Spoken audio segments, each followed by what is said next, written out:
Antoine Thalys, après cette 4e édition, donc 4e année du village des recruteurs à Villeurbanne, quel est du coup ce bilan pour 2018? Le bilan, on a eu une journée qui était plutôt calme hier, sûrement due à la météo et le fait que cette année on passe en 2 jours, donc on a laissé le choix aux candidats de venir soit la journée d'hier, soit la journée d'aujourd'hui. Et aujourd'hui on a eu un soleil radieux et on est hyper satisfait de la fréquentation. Et surtout on a des entreprises qui hier ont eu des candidats très ciblés. Sûrement les candidats qui étaient peut-être les plus motivés et qui avaient vraiment repéré les offres, qui étaient prêts.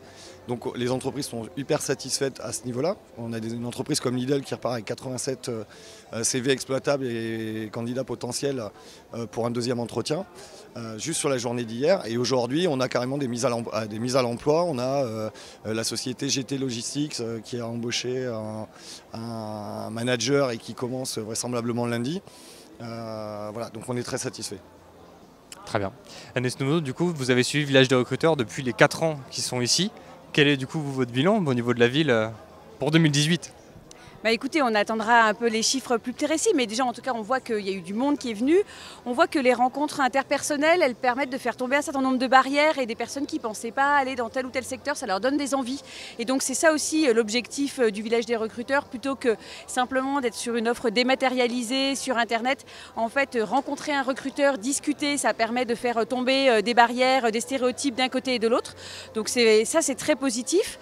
On voit aussi que en fait, le village des recruteurs a réussi son pari à élargir les champs d'activité, et ça c'est aussi important parce qu'on a besoin d'emplois peu qualifiés dans la grande distribution, mais d'emplois aussi plus qualifiés dans l'industrie. Donc on voit qu'on a toute un palette d'entreprises et d'offres d'emploi, donc ça nous de notre côté on est satisfait. Après, il y a encore du travail, notamment, je pense à ma casquette d'adjointe à l'égalité entre les femmes et les hommes.